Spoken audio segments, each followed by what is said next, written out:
Hi, good afternoon, or good morning, depending where you are. Thank you for joining us in another one of our series of our independent school webinars. Today, we'll be talking about strategies for managing endowments in independent schools. Joining me today is move forward is Neely Duncan. She's one of our partners out of our Dallas office. She's in charge of our nonprofit advisory services. She has about 20 years experience working with nonprofits and independent schools. She does everything from advisory services to assessments to any strange requests that we come up with that our clients need, we go to Neely for help. And I want to thank her for agreeing to join me and present at today's webinar. We're going to cover several topics as we go through endowments today. We're going to be talking about establishing the endowments, endowment laws, best practices in the area, the philosophy behind developing the endowment, and hopefully give you some real world examples and things that both Neely and I have seen over the years. And then for those of you who don't know me, as I skipped over who I am, I'm Joe Blattam, partner in the not-for-profit practice out of the New York office. So with that, I'm going to turn it over to Neely to kick us off, and then I'll jump in a little bit later. Thanks. Thanks, Joe, for the great introduction. I appreciate it. So we're going to start here for just a minute talking about understanding endowments. Just to have a quick refresher, we want to get into the nuts and bolts of endowments and some best practices, but just as a refresher. So you do have perpetual type endowments. Those are typically endowments that the donor has said to maintain in perpetuity. You can have term endowments. We see this a lot in colleges and universities where it is, hey, we're going to give you this amount of money for you to be able to use the income for 10 years, and then at 10 years you can have the endowment. A quasi-endowment is a board-designated endowment. So I often get asked questions, what's the difference between an endowment and a designated type of reserve? So typically in the board space, when there's board designated funds, if there's a spending policy attached, it usually will fall in that quasi-endowment board designated bucket. If there's not a spending policy, it's a rainy day fund, or it's for a particular capital campaign, those may be just board designated funds or board designated reserves. And so really understanding what the nuances of that is important, because it impacts where you record that and report that in your disclosures, in your audited financials. And it also can have an impact to your liquidity disclosures. So just a quick refresher there on some general types of endowments. Also, endowment funds per UPMIFA, the Uniform Prudent Management Institutional Funds Act, they have their own definition. Endowment fund, which is an institutional fund that under the terms of the gift instrument is not wholly expendable by the institution on a current basis. One thing to know is under UPMIFA, which is the legal regulations that are required to be followed, does not include or cover board designated endowments. So it really is those donor restricted gift instruments. Also on perpetual endowments, there's the whole thought of sustainable consumption of a permanent endowment fund. And so what can happen is that if an organization has a perpetual endowment, they have to do some interpretations of the board, the legal ramifications of UPMIFA, which does not mean you have a safe harbor on determining your spending rate, but you have to go through facts and circumstances to determine what perpetuity means to the organization overall. We also want to make sure that you are accepting endowments that you can actually spend the income, if that's what the donor says, or whatever the restriction is for that endowment you can fulfill. And so a lot of times what we recommend is you have a gift acceptance policy that really details out the types of gifts you will and won't receive for particular types of restrictions. So some examples I will give you is a lot of organizations in their gift acceptance policy say we will not start an endowment fund for less than $50,000, and you have to have the money up front, or $25,000. I had a situation, Joe, that an organization started an endowment program and allowed everybody to name their own endowment for potential scholarships and did not have a minimum nor a funding requirement. And so they had made the promise through the instruments that they would give out a certain amount each year, but the endowments weren't completely funded. And so they got themselves in a little bit of an issue dealing with that as well. Investment management and spending rate. One thing to note about endowments, you are required from an accounting perspective to account for endowments, endowment by endowment. Now, that does not mean that you have to separately invest endowment by endowment. You can have an investment portfolio that you allocate income, fees, dividends, interest, whatever it is within that endowment. And to pool those investments together, whatever your investment policy statement is, can also help in that, trying to make sure you maintain purchasing power of that endowment. I will tell you, most endowment investments are, in my experience in the private school arena, tend to be more risk adverse than maybe some of the other investments that they may hold in order to maintain that purchasing power. And the spending rates that you determine may change from year to year. And it really needs to be analyzed and really documented in your minutes that you've considered what that spending rate is with the board for various factors. And we'll go through a couple of those here in a minute. But it's important that you're considering what you need to do on an annual basis. So let's say you have an endowment for future buildings and it's not specific to one particular building, or and the year that you put it into service, you may have a much larger spending rate that's in that particular year, and maybe you don't spend anything until the construction starts, right? So you have to really think through the different buckets of spending, and there are requirements in UPMIFA that you have to consider when determining the spending rate.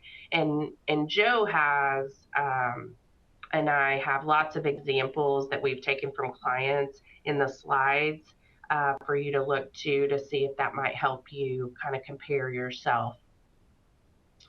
Now, these are the required parts of UPMIFA that I recommend. So when I'm the outsourced CFO support, and I am the outsourced CFO support of a private school here in Dallas, I really encourage them to take these 7 criteria of UPMIFA, and whether it's your investment committee, your finance committee, or the board, wherever that designation allows from the bylaw perspective, to go through these specific criteria. This will help protect your board members in the event anything ever happened to that endowment fund from an investment perspective, to show that they are maintaining due diligence and considering the items in UPMIFA. And if you just stick that in the minutes, then that can help protect the board members and the organization in the event anything ever happened. And so when you go through those criteria, you want to think about the duration and preservation of the fund. What are the goals of the donor, or if it's board designated, what does that mean? The purpose, general economic conditions, right? So in bad times in the economy, you may determine a smaller spending policy. In good times, you may consider higher. The possible effect of inflation and deflation, the expected total return, other resources of the organization, and the investment policy. So just encourage you to take this slide and copy and paste that right into your meeting that you have with your executives and your board, and talk through those and show that as due diligence on your part. Also, there is code of conducts. There are requirements of duty of loyalty, duty of care with UPMIFA that is required to be followed. And so we've added just a little bit of here to help you remember and think through if you were to take this in a board meeting. Hey, let's talk about what our purpose is and what our requirement is to ensure we stay in connection with our investment policy and UPMIFA itself. So, Joe, we have a polling question. All right, thanks, Neely. So I guess the first question, and it'd be interesting to see your responses, is does your school have any endowment funds currently? So our choices are yes, no, I don't know, and then what is an endowment? So we'll give you a minute to respond, and we'll see. Be interesting to see how many schools have endowments already set up, and how many don't. Hopefully, at this point, everybody at least knows what an endowment is, thanks to Neely.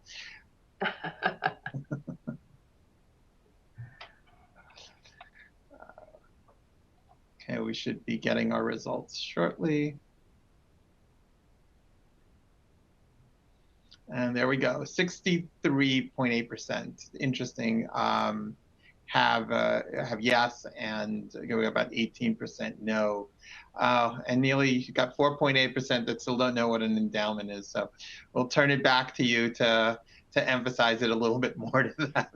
Thanks, Neely. All right, great. I'm hoping that we could talk a little bit more about endowment risk management and legal structure from a practical standpoint. So remember that an endowment is typically something that is required to be held in perpetuity or for a particular amount of time, and there's a spending policy attached.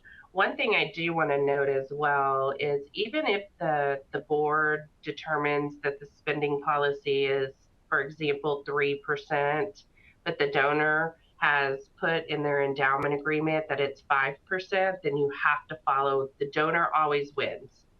And so that's why it's really critical that you are managing and accounting for those endowments on an endowment by endowment basis. And if you allow people to set up different kinds of endowments that may have different spending policies that the donor wants, or maybe different restrictions of how to deal with the income, then you need to be able to make sure you're always following the donor's instructions, regardless of what the board and management decides. The other thing is when you're considering the donor restricted endowments, you want to make sure, as we mentioned before, that you're only accepting endowments that you can actually fulfill the purpose of that endowment. So, if for whatever reason you're a private school that does not have scholarships and you're not going to offer scholarships, then don't accept an endowment for scholarships, right? So those type of things are what you have to think through. And because endowments technically have to have an appropriation for an expenditure, for the expenditure, all endowment income is technically time restricted until that appropriation takes place. And so this can get a little sticky depending on when you have it. Most of the time, this is done through the budget process when they determine the spending rate. And so, there can be a little bit of accounting issues if this crosses your fiscal year end, of determining when it was appropriated for expenditure and when it wasn't. So something just to keep in mind. I would say that the majority of my schools all do it in the same fiscal year, and so it doesn't cause much of an issue. But just something to think about when you're thinking about the appropriation for expenditure.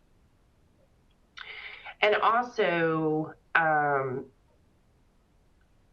the UPMIFA that came out in 2006, which 49 of the 50 states have adopted, it gives the charity more flexibility to determine what the appropriation should be and what perpetuity means.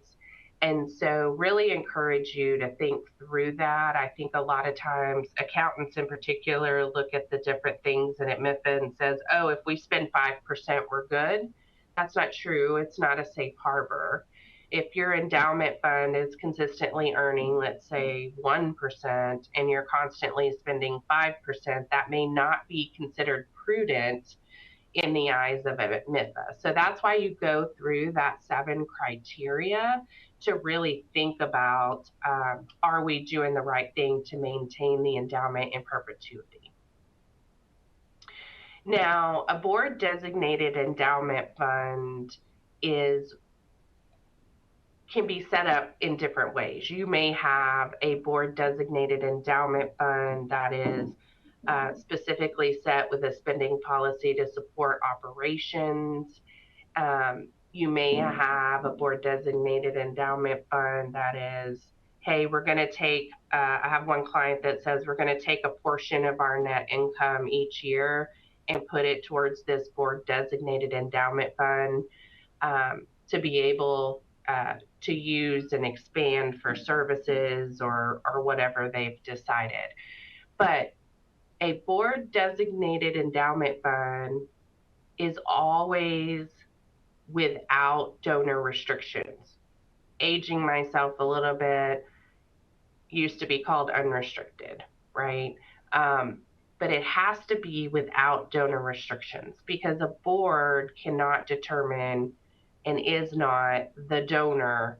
And that is very important in your disclosures, that you think through what a board designated endowment fund is. And a board designated endowment fund theoretically could be changed every time a board changes. And so whereas a donor endowment fund cannot ever be changed by management or the board without donor permission. So it's just something to kind of think about when you are considering board designations from an endowment perspective. Some things to think about from a risk management standpoint. Endowments can be, depending on your system that you use, your accounting system, how many types of different kinds of endowments you accept, what your process for accepting those endowments, it can impose some risk upon your school. There's contractual agreements that typically happen with endowments. There's the legal and fiduciary responsibility that comes with UPMIFA. There are ethical requirements. There are financial implications. Management needs to make sure that they are continuing to oversee these. And then you also have additional disclosures and reporting responsibilities. And some of those reporting responsibilities may be both to the donors as well as to the board, as well as for your audited financials if you're audited. Some general tips when you're thinking about setting up a new endowment, go through and think about the structure and options for endowments. There's lots of different ways that you can consider to set up an endowment. Some people set up a new entity. Some people set it up within a fund in their organization. Some people set it up at a community foundation, for example.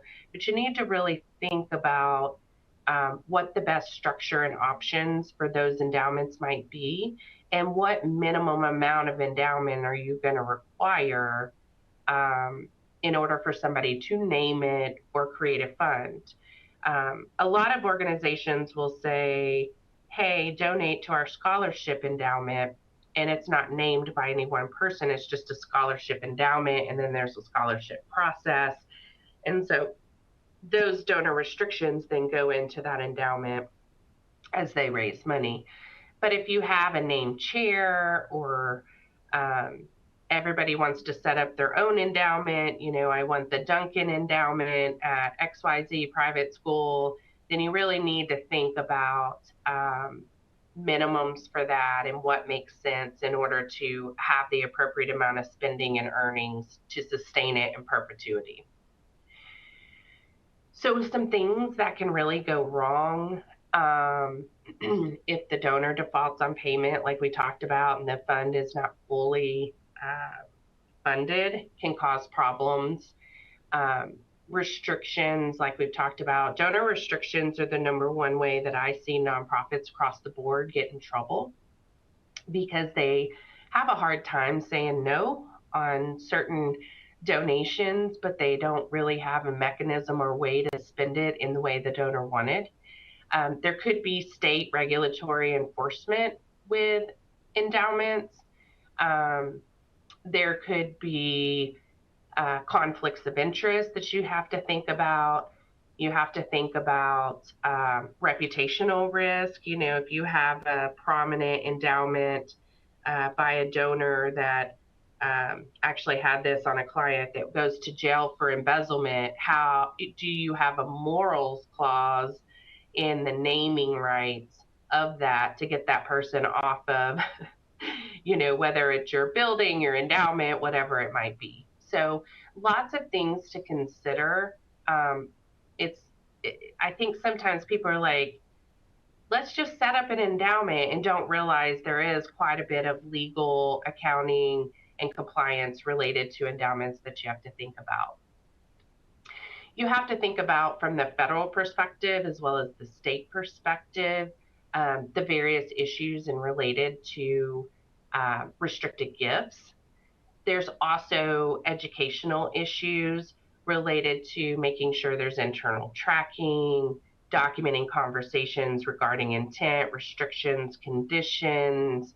One of the common things that I'll see in different sectors is somebody will send in a restricted gift and they want it to go to a particular person. You can't do that, right? You have to, there has to be a process of selecting and that. And so just really making sure you have guidelines and policies and procedures set in place. And what do you do if you don't have documentation of the original gift? Well, you're going to have to really put together what that might look like. Board minutes are supposed to be held in perpetuity. Hopefully you could go back there if you don't have the original gift, but you really have to do everything in your power to make that happen. The other thing is if you no longer can satisfy the donor restriction, then you may have to go to your state attorney general or charities bureau if the donor is no longer alive in order to get that restriction changed. But you cannot change, you as the entity cannot change a donor's restriction. Only the donor can, or if the donor is no longer alive. So this happened a lot when they discovered the cure for polio, for example. Well, once the cure happened, there was these funds sitting in these organizations, and what do they do with it now that they found the cure? So just an example. And then, Joe, you have your polling question. All right, thanks, Neely. So the second polling question, and I didn't mention this on the first one, but you'll do need to answer it to get the CPE. For those of you who are getting CPE, you do need to just show that you're answering the 4 polling questions. I think you need 3 out of 4, if I remember correctly. So the second question is, does your school have a spending policy? So either yes, no, I don't know, or no, we spend all the earnings. And wouldn't be that surprised to see too many people who have the D answer here. But yeah, if y'all could answer the question, and we'll go through the responses. And as we go a little further into the session, we'll talk a little bit about spending policies and things of that nature as we go through some policies later on. So there we go with our results. Great. It's nice to know we have 60% have policies. In fact, 17 don't. So we'll talk about those policies in a couple of minutes. And at least nobody's spending all of the money, so that's a good thing. And we do have about 22% that don't know. So I would check if I were one of y'all, and you'll do have an endowment. And it seems like percentage-wise, that's where it would end up. So the next section we go into is endowment policy considerations. So we'll talk a little bit about some different policies. The first one relates to endowment fund policies. And again, before you accept an endowment, and Neely gave you some good examples, and I'll talk about a few as well, you really need to think through a strong policy, including some of the areas Neely went through earlier, as well as philosophy, delegation of authority in relations to investment activities, your fiduciary responsibilities, like who will be responsible for the endowment, the objectives as far as growth, and we'll talk about that a little bit later as well. How are we going to invest the money? Some clarity on restrictions, and how often are we going to look back at our endowment. So, again, it's important that when we think about our endowments, it also, as Neely mentioned, how much is the minimum we're willing to start an endowment at. And, I had a similar situation to Neely's, where one of my schools decided to have a campaign, and they came up with probably 10 different ideas of different endowments, and they went to their faculty and said, we'd like you to contribute a part of your paycheck to one of these. And it was a lot of the faculty agreed, but the amount that was being contributed wasn't all that substantial. And when you start to add up the monies, $1 million endowment will produce for you at 5% spending rate $50,000. So if you have a $10,000 or $20,000 endowment, you think about the amount of work that goes into managing that endowment, and what it's going to yield towards a program on an annual basis. It really is not going to cover the true cost. I mean, we have seen it where a student passes away, and the parents want to establish a fund for, let's say, the kid was a tennis athlete, so they wanted it for tennis. And they promised to make contributions over a period of time and get others to donate. And it wasn't enough to really, make a meaningful add-on to their tennis program. And if you don't have a tennis program and you're accepting this and you're saying, okay, I'm going to start one, the school is going to be on the hook for the difference. So having that endowment policy, having a clause in the endowment policy that basically says if we don't get to X dollars by a certain point in time, that maybe this needs to revert back to a restricted fund where we can spend the corpus and not maintain it as an endowment in perpetuity. So it can be meaningful to the user. Um, something to consider. Things to also to keep in mind. Again, you really need to look at your governing documents to figure out, what's in our mission. We should make sure that we're not setting up an endowment for something that's not part of our school activities. Look at our charter, our bylaws. Neely kept mentioning UPMIFA, the Uniform Prudent Management of Institutional Funds Act. We really got to look at those regulations. Many states have adjusted those regulations to their specific state. So like in New York, we have UPMIFA. In Texas, there's a different version of it as well. So depending on where you're located, it's something you want to make sure that you're complying with. Also looking at your, who's going to govern this endowment. Are we going to turn it over to the investment committee or finance committee, or is it going to be development who is going to have a committee that's going to be in charge of this? So having that set up before you actually go into the process of having an endowment is important. So this way, there's no fighting that that's going to occur later on. And again, people have the best intentions as they build these endowments, but sometimes it just gets you into more trouble than it's worth.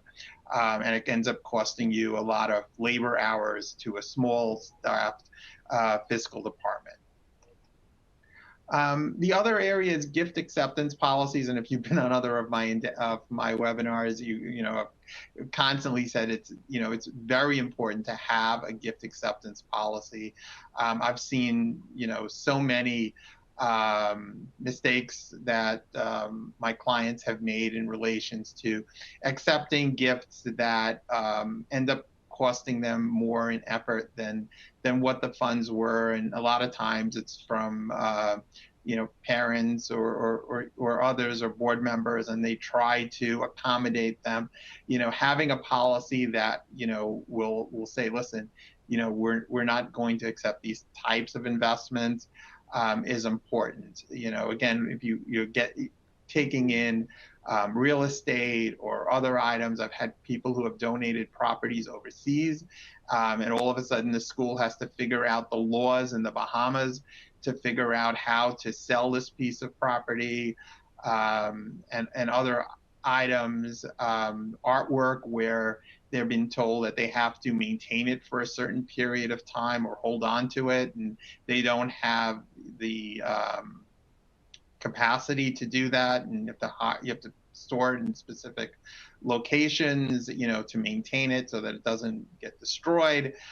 There's a lot of costs that come with that, and if it's not borne by the donor and it's borne by the school, it could be problematic. We've also seen it with stock donations, with restricted stock donations, where those stock are required to be held for sometimes an indefinite period of time. Those stock, get donated to you at one value and then go down in value, and then you have to explain to people looking at your financial statements why you have this loss on investments that keeps reoccurring on your financial statements, and you're stuck with it. You can't sell it. So again, all of that is important. And the same way, with your endowment acceptance, again, what is it that we are willing to take? What's the minimum dollar on the endowment? And, again, the credit worthiness of the person. If they're making a commitment to, for $1 million between them and others to establish an endowment over a 5 or 10 year period, we need to have something built into that agreement that if they don't make the payments within that 10-year period, that we have a right to revert this into a restricted fund and remove it from being an endowment, and again, take away the burden of managing this endowment from the fiscal departments going forward.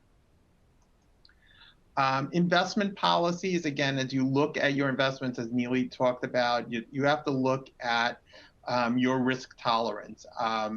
Before UPMIFA came out in 2006, when it was just UMIFA, the schools took on the responsibility of investment losses. So the rules basically said if somebody gave you $1 million for an endowment and it was worth 800,000, all of a sudden you had to take 200,000 of unrestricted net assets to make up the differential in your fund. And basically what was resulting back pre-2006 was a little more conservative investing and a lower rate of return that was coming into these investments. So what UPMIFA did, adding the prudence to the concept, is to look long term. So you need to sit down with your board and think, again, an endowment should be there forever. What do we need to invest over a 10, 20, 30-year period? What are we looking for as far as a return goes? And is our board comfortable with that? In 2006 and during COVID, every time the market goes down, you get this flinch from board members of, how can we allow our funds to go down in value? There has to be that education of the board, and their understanding that, if we got $1 million in and that's producing a $50,000 of financial aid for us this year, 10 years from now, what is financial aid going to be equivalent for that 50,000? So if 50,000 is one student or 1.5 students, what do we need to have that equivalent amount 10, 15 years from now? And we have to be able to maintain that buying power going forward. On the other side, and again, this really has to be predicated on that investment policy, is our spending policy. How much, can we spend out of that investment return? So if our investment policy is to have a return of 7 to 8%, and say that cost of living is 3%, we'd have to take that 8% minus 3, and that would be our spending policy. And again, as Neely mentioned earlier, if a donor has specificity in their agreement that says, we want you to spend 2%, you have to abide by that agreement. But again, as you're building your own endowment, as you're setting the narrative with your donors to build an endowment, these are things you should be considering as you develop your policies for general endowments. And again, having this is very helpful so that you don't end up defaulting to necessarily what a donor doesn't understand and may put into their agreements. Make sure that your spending policy has flexibility. Again, as Neely talked about a little bit earlier, some years you may have a need for more funds than others. I generally, if my boards are looking at a 4 or 5% rate, I usually tell them to, say it's up to, if they want to have a 5%, I would say have an up to 6% spending rate. So at some years, again, if they need to take a little bit more, other years, maybe they need to take a little bit less for a specific program. Maybe the program isn't running as robustly in certain years. Maybe they're expecting more students in upcoming years. So, you should be able to have some flexibility on your spending rates as the years start, and you're making those determinations as part of your budgetary process. Also, again, looking at these rates should be something you're doing on an ongoing basis. So, again, as you look at your investments, as you look at how your investments have been doing over the last 4 or 5 years, and how your draw has been over the last 4 or 5 years, and the cost of living, you can sit back and say, okay, we may need to adjust a little bit up or a little bit down as we're moving forward, so that we're accomplishing the goals of our donors as it relates to this. And again, obviously, we do want to make sure we're abiding by the laws around UPMIFA.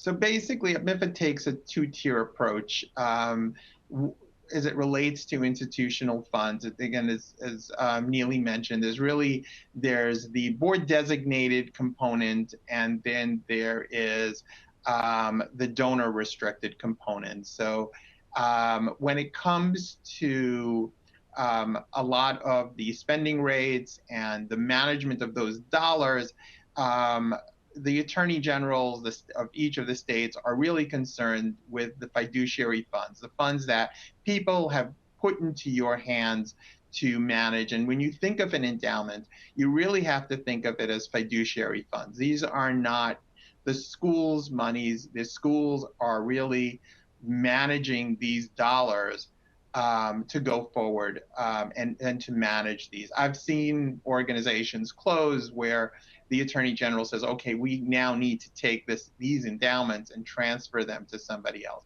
This is meant to stay in perpetuity, regardless of the organization's ability to continue as a going concern. So those are the dollars the attorney generals are really concerned about. They're less concerned about the board designated funds and how much gets spent, because ultimately a board can designate funds, and then a board can undesignate funds. So they're less, again, when we talk about the laws around UPMIFA and the state laws that are covered, we really are concentrating predominantly around those that are donor restricted. And then when we think about the presumption of imprudence, again, there is no red line. New York has a 7% number that they say if you go beyond that 7%, you need to document, how you got there. But again, it's not a red line in any perspective. If you're investing, though, in certificates of deposit or money market funds, and you're getting a 2 or 3% return on your investments, and a few years back that would have been a 0.1% return on your investment, it's very hard to then make an argument that 5% is an appropriate spend rate. So I would say there's imprudence at 4% or 5% if you're not investing the funds with an intent of a higher rate of return. So again, something to keep in mind as you go forward. Looking at your responsibilities, the board's responsibilities over these funds. And again, they look at them as, again, fiduciary funds. We have a responsibility to manage these funds the same way as we would manage our own funds. And I'll read you out of the UPMIFA document. It says each person responsible for managing and investing an institutional fund should manage and invest the funds in good faith and with the care of ordinary prudent person in a like position would exercise under similar circumstances. So again, the intent here is that you would do with these funds what you would do with your own funds, that you are the fiduciary for. So, invest it appropriately, diversify it, make sure that we have the right balance around how we're investing, and that the people who are involved in the investing process are people who are knowledgeable again, whether it's the investment committee, whether it's an outsider that is helping us. And again, most of my schools have a third party who's helping them invest, but they meet with the investment committee at least quarterly to go over each of the investments and how those investments are doing and whether to continue to maintain them or diversify into different types of investments. And they document that as part of their minutes. Neely mentioned earlier, what happens with those old endowments. The school's management doesn't have the right to, and I've been asked this 100 times when we took over accounts, or, we have this endowment, it's 40 years old, it's for $1 million, but we don't really think it's an endowment, so we just want to release it. You can't do that.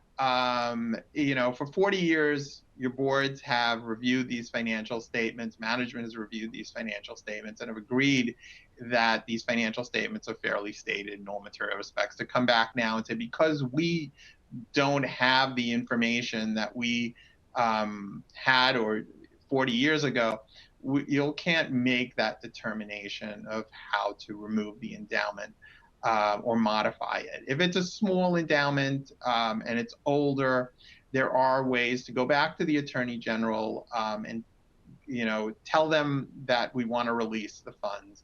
If it's under $25,000, again, very small endowments, over 20 years old, you can go to the Attorney General and say, listen, this is what we're doing. Neely's example of polio is a good example. But other things, maybe you had a tennis program that went away and, the funds were to support the tennis program. What do we do with these funds going forward? So things like that. You should go back to your old documents, go back to board members who may have been around, go back to the donors if they're still around. But ultimately, if you want to remove these funds, you probably have to go to the Attorney General and ask permission from them to be able to release those funds. Looking at the disclosure side, again, we've added a whole section here, which I'll go through some components of, what do we need to tell in our financial statements? And a lot of what we talked about today, we need to summarize in the notes to the financial statements. We need to talk about the laws surrounding these funds. So again, if it's covered under UPMIFA or NIPMIFA or whichever version of the Prudent Management of Institutional Funds Act that your state or where your school is located is covered under, what those laws are, what our policies are around investing and in spending, how do we manage our funds? Some of our clients go into more detail than others about the portfolio and, how they allocate their portfolios and how much their spending rates are. Others, like I said, talk about the general concept. Again, you want to make sure that you're managing your investment portfolio, you're documenting it, that we want to maintain the buying power of those endowments from the time the donor gave us those funds.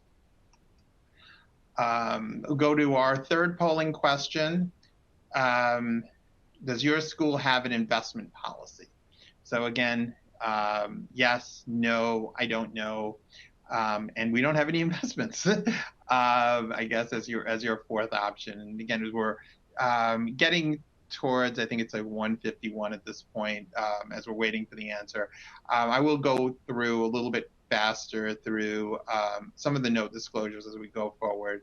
And I'll give it to Neely in a few minutes to sort of sum up some of the last sections around it. So we did include a lot of note disclosures and sample disclosures in here. And again, if you'll have questions, then you put it through the chat. We will get back to you, we promise, within the next few days with answers. It doesn't sound like we're going to have enough time to answer all of the questions while we're on the air. we will get back to you individually. So yeah, so 63.5% of those on the call do have investment policies.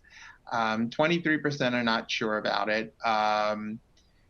And I guess 9.6 don't have investments. So with that, I guess I'll move forward a little bit. And again, like I said, I'll try to move a little bit faster through these next few slides. Looking at, I guess, what do we need to disclose? So we really want, besides our policies, we want to be able to show what endowments we currently have and segregation between those that are donor restricted and those that are board designated. Obviously, that makes a big difference to the outside world, and the activity associated with it. So we want to show the investment return, things of that nature. And here's an example policy, and again, you can go through it, the types of investments we have in sort of a matrix format, and then the activity in our endowment funds. We want to know how the endowment has been doing, investment return, as well as distributions. How much have we been pulling out of the endowment on an annual basis? How much of new monies have come into our endowment on an annual basis? So again, talking a little bit about investments. Again, we talked about that a little bit earlier. So one of the changes that came out in 2016 also was to report our investment return sort of net of our investment expenses. And any cost associated with that portfolio. So the investment management fees, if we are managing it ourselves, if we have people who are doing this internally, their time should also be part of that investment return as sort of an adjustment to it. This doesn't mean the people who are tracking the endowments, remember, not the net asset side, but the asset side, right? So the true investments, the buys, the sells of the items within our portfolio. And remembering also, again, expenses and losses are different. So losses on investments get reported differently. Expenses are really the cost of managing those endowments. Factors to consider, I think Neely had gone through this a little bit earlier, things that we should make sure we're thinking about, the economic conditions, inflation, things of that nature, so that our endowments are maintaining their value throughout the process. Return objectives and things of that nature. And again, here's some note disclosures. I'm jumping through it a little quickly, but you'll have the handout in the slide, so you can take a look at that.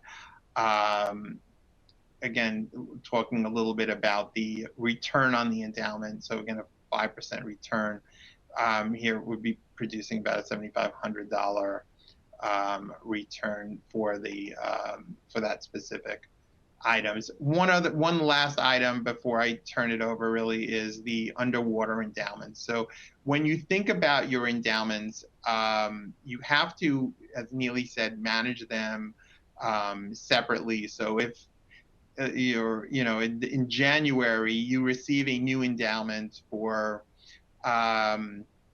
financial aid or for let's say something very specific, an athletic scholarship that and that $1 million came in, let's say January, as of June 30th, at the end of your fiscal year, though the market went down for that period of time, you'll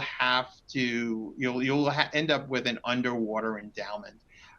So that's why you need to note that, and then you have some disclosures around it. You also need to think about policies around that. So, what happens if that $1 million is only $900,000 at the end of the year? Are we still going to appropriate funds out of that?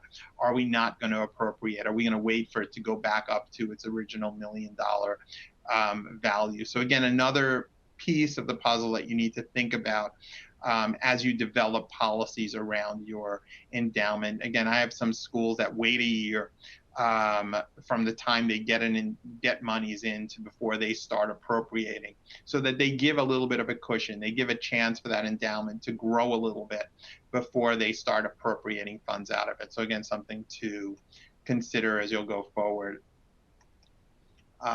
So again, there's some disclosures. With that, I'll turn it back to Neely to sort of wrap up. And I think we got one polling question still coming up that we have to hit. Thanks, Joe. So these last slides really in here are examples, continued examples, and what the requirements are per the accounting standards related to board and management designations and appropriations for disclosure. So we've listed those out for you from the standard itself. And then the last polling question is being launched at the moment. And we've also added a section for classification of net assets, what the technical requirements are as it relates to the standards itself. And we've given you examples of what this might look like in your particular financials. So I believe the last time I've done this presentation, people wanted more and more examples from different kinds of clients and the actual technical requirements.